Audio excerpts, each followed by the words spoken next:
Everybody, today we're going to look at one of the key features of the US Constitution, which is federalism. Now, federalism is when the government power is divided between the national and state governments. Now, both national and state governments have substantive, so there's large amounts of control over defined areas of government, and this is set out largely in the Constitution. There are, of course, areas where that division over this and then the jurisdictions and what stuff falls into state jurisdiction, what falls into federal jurisdiction are blurred, and it gets contested, and you see arguments between state government and federal government and between different political parties and groups about where that power should lie. You might see this if you watch a police drama set in the States, where you might often see federal and state officials or officers arguing about who has jurisdiction over what. James Madison, who's a key member of one of the founding fathers, saw federalism as the middle ground between strong central government and states' rights. And this is an argument that's been going all the way through American history. In the UK, we don't have federalism, we have what is known as devolution, where actually all the power lies with central government, and it has given some of it to the Scottish Parliament and the Welsh Parliament and powers to Northern Ireland. However, obviously it has the power to take them back again because Parliament in the UK is sovereign. Now, that's not the case in the United States, and we have these defined areas of power, and we really do see this struggle between state and federal power throughout American history. Now, from the Constitution, the articles of the Constitution set out what are known as the enumerate powers. So these are the ones that are actually spelled out. So, for example, different branches of government are told that they have the power to do different things. So the president is the commander-in-chief. Congress has the right to raise taxes, and a whole series of different things along those lines. There is, however, in the Constitution what is known as the elastic clause. This is Article 1, Section 8 of the Constitution, and it talks about Congress having having the right to create all necessary and proper laws to carry out its functions. And this seems to give the federal government large amounts of what are known as implied powers. So for the federal institutions to do their job, if they have the ability to use all means that are necessary and proper, well, what does necessary and proper mean? And obviously the people who do most of the interpreting of that are federal government, and therefore it has led to, over time, an expansion of federal power. There is, however, a counteract or balance to this within the Constitution as well, which is in the 10th Amendment. And this seems to very much fall on the side of state power. And it states that the powers not delegated to the United States by the Constitution, nor prohibited by it to the states, are reserved to the states, and it goes on to say, and to the people. So the elastic clause, Article 1, Section 8, seems to suggest that really where power ultimately is going to lie is with federal government, and they're going to determine that by how they define necessary and proper, whilst the 10th Amendment seems to suggest, well, actually the balance is going to sit with the states, because unless you enumerate the powers and say they can absolutely do this, then that power is automatically going to fall to the states. There are also what are known as concurrent powers, and these are powers that are shared in between federal and state government, and these include things like road building and collecting taxes, having courts. So there are some things which are shared, there are some things which are spelled out very, very specifically to one side or the other, and then there's all the mixed and the grey area in the middle where it's not 100% clear, and that's where all the fun is. So if we look at the history of federalism, well, if you are a fan of American history or a fan of Hamilton, you will know that federalism and the comparative powers of federal and state government is the longest running divide in American politics. So American politicians have been arguing about this since they wrote the Constitution. It led to the formation of the early political parties, with those who were pro-federal power and those who were against it. And it's also linked to the issue of slavery, which was really defended by southern states, saying it was essentially a states' rights issue, that if they wanted to have slavery within their states, that the other states couldn't stop them from doing it. I mean, obviously, the Civil War fundamentally is about slavery, but this idea of states' rights fed into it, and this idea of states' rights and the re-emergence of the idea of states' rights was partly responsible for the collapse of Reconstruction following the Civil War, which then led to the very different development in the southern states with segregation and things like that. It is, however, not a fixed concept. So although federalism and the arguments over state power and federal power has been a key part of American politics at the time, it changes in exactly what it's about as we go through. So it's been really affected by population growth, by industrialization, by advances in communication and travel. The Great Depression in the 1930s had a massive impact on the need for federal power. World wars have changed the need for federal power. The stance of the Supreme Court has changed at different points in time, and some Supreme Courts come down on the side of federal government, and some Supreme Courts come down on the side of states. And the COVID-19 crisis, again, has brought the focus on federal and state divide. And this is a really interesting one to watch, because often you will see the president and federal government in conflict with the states saying we're going to deal with it like this, and federal government going, no, our guidelines are you should do it like that.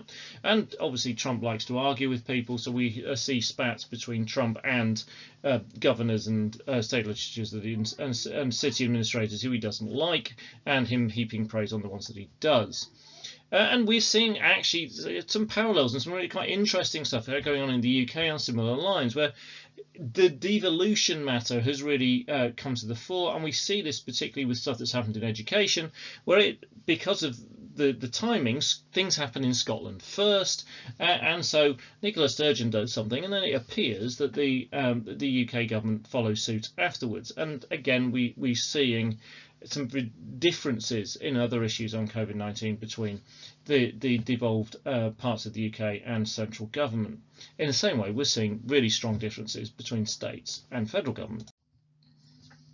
So there's been lots of different phases of federalism, and it's swung one way and then the other. So before the 1920s, states' rights really was mainly the key focus, and this desire to restrict the power of federal governments, and fundamentally that comes from American fear of strong and powerful government, which they associate with the colonial times and the British, and so they don't want an overbearing federal government. And this changed with the Wall Street crash, because suddenly there was a great need for federal government to step in, and FDR, Roosevelt, expanded federal government to counter the economic crisis. And you might have done GCSE history, you might have looked at the alphabet agencies and stuff like that, or you might be looking at A-level. It's a really kind of interesting bit of American history, and we see this real growth of federal government as it takes an active role. And there were people who fought this, but because of the overwhelming economic need, it was largely supported. Obviously, this continues into the Second World War, with, again, federal government, when it comes to military matters and war, takes very much a leading role, and there's the need for war production. And again, we see the strong arm of federal government in that, and also in domestic matters and ideas of internal threats. Now, federal government then continued to play this more active role in the 1950s and the 1960s, and we see this with the policies of Kennedy, and with the policies in particular of Lyndon Johnson, his idea of a great society, and we see federal government playing a really active role. Now, as is almost inevitable in American politics, we then get a reaction against this, and this starts coming through with Richard Nixon and what's known as New Federalism. It lasted for about the next 30 years, and in this we see a return to the rise of the power of the individual states, and a kind of a reduction in federal government and federal spending. One of the ways that they did this is that they would use block grants, which is when they would give just chunks of money to the states and say you spend it as you see fit, which is different to what had been happening under in the previous stage when we've seen the likes of Johnson and Roosevelt, and they used categorical grants, which said, here you go, states, have some money, but you must spend it on this. Now, the bad side for states under Nixon and others was this idea of unfunded mandates, which is when federal governments say, oh, you need to do that, and you're not having any money to do it, but you have to do it. From the mid-1990s, we've seen what is often referred to as, and I love this term, zigzag federalism, which is when On some issues, the federal government has taken more power, and in some other issues, it's given more of it back. And so it seems to zigzag from issue to issue. Whilst we'd had new federalism, which had been very much about peeling back the power of federal government, and the period before had been a massive building up of the power of federal government. And so we can see federalism is a key and contested issue going all the way through the modern era. So the next bit, I'm going to look at some of the most recent presidents. I'm going to start with George W. Bush. And it was thought, again, he's a Republican president. Republicans generally, you would say, are going to be on the side of small government and reduction of the power of federal government and a move towards state control and state power. And so it was thought he would shrink the federal government and he would decentralise and give more power back to the states. But actually, really, the opposite is true. And a lot of this is circumstantial, but it's definitely the case nonetheless. There was a 33% increase in government spending, and the percentage of the GDP, the gross domestic product, that was federal government budget grew as a percentage as well. So really, the Republicans who are normally associated with small government and reductions in spending were really here under Bush responsible for huge growth. And there's various reasons for that. One is his economic policy, his No Child Left Behind. This led to massive increases in federal funding and an increased role in education.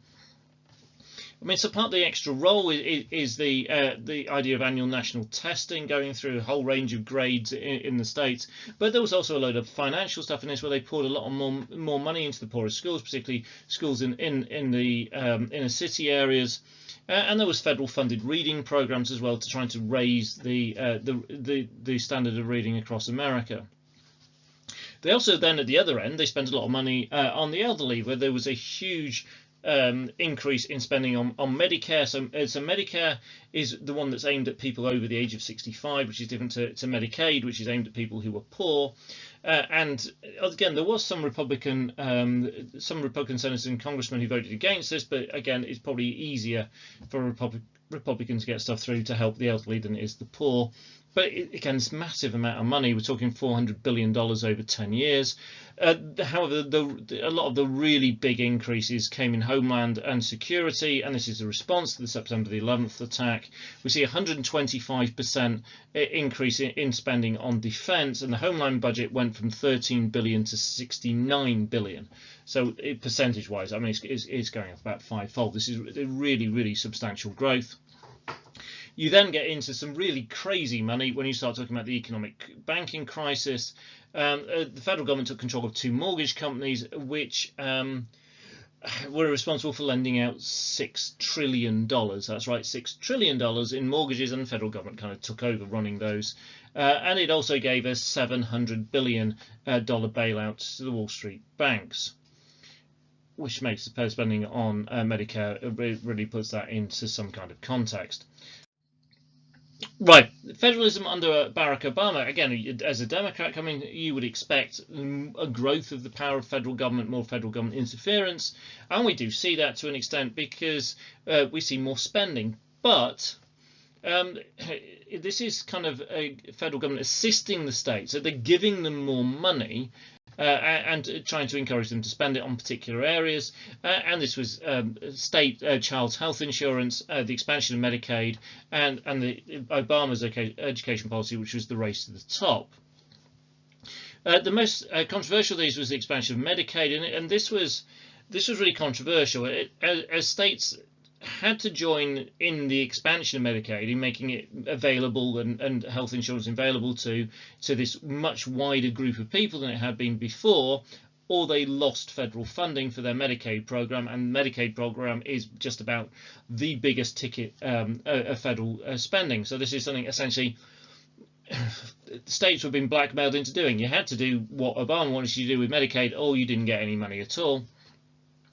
And this was challenged in the courts by a number of the states, and it ends up in the Supreme Court, and they succeeded in 2012. And some areas of the Medicaid program, known as the Affordable Care Act, were actually struck down and said to be unconstitutional. So again, we can see the role of the Supreme Court in the idea of federalism, and it obviously ultimately is the arbitrator between the president and Congress and the states in terms of who has what power and who can do what.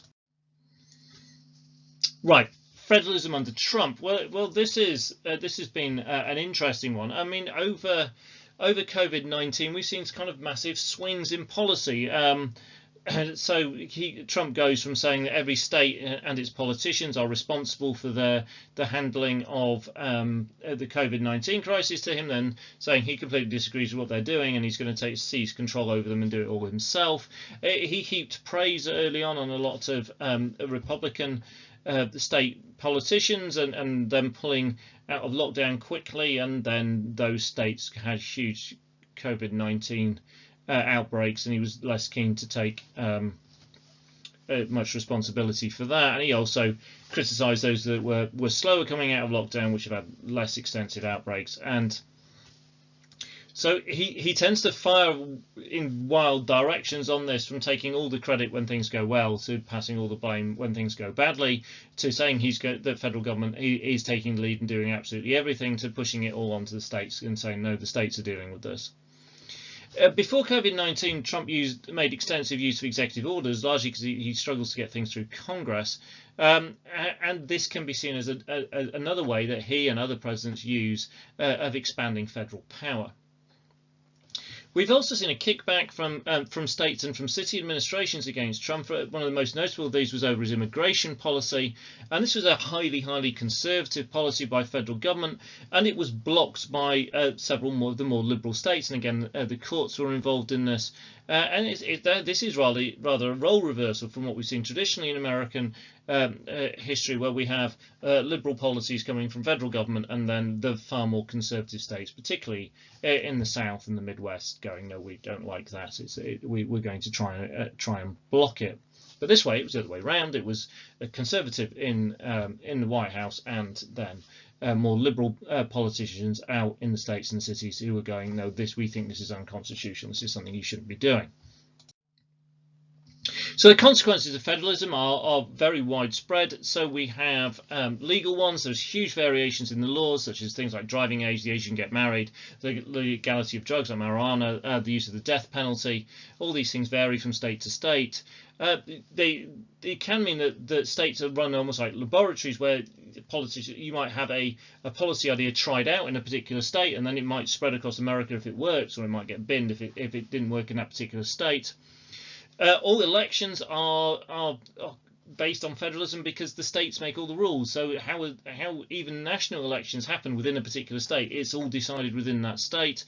So they might decide on online voting or postal voting, and how polling stations work, and what you have to do to get on the ballot, and then this spills into how it works with political parties, because they're going to decide how the primary or the caucus or the lack of one happens in their state. And the political parties, there isn't really any central national control, and what you'll find is these huge ideological variations between, for example, the Democrats in Texas compared to the Democrats in Massachusetts, or the Republicans in Alabama and the Republicans in Maine. So you get huge variation across, and that's again very different to what we see in the UK. You also get economic variations, and this is one of the ones you might actually see in terms of federalism if you go to the States and you try and buy something and you think you've got the right money out, and you haven't, because the sales tax get added at the till, because sales tax is different in every single state, and so it varies. You also have an incredibly complex tax system in America for both income and property tax, because there are state taxes on both and there are federal taxes on both, and it's all a bit of a minefield. Obviously, there's lots of lovely loopholes.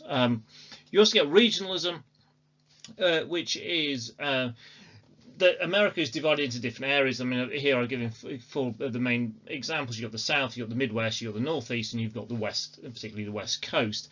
Now, all of these are incredibly different. They have very, very different cultures. They see things in very different ways. And the likelihood is that policies that are popular in the Northeast are not going to go down very well in the Deep South, and vice versa. So we get this huge regional variation. Right, I hope that has given you all you could ever possibly need to know about federalism, and has helped your understanding of that aspect of the Constitution and the American political system. If you've liked it, then please hit that like button.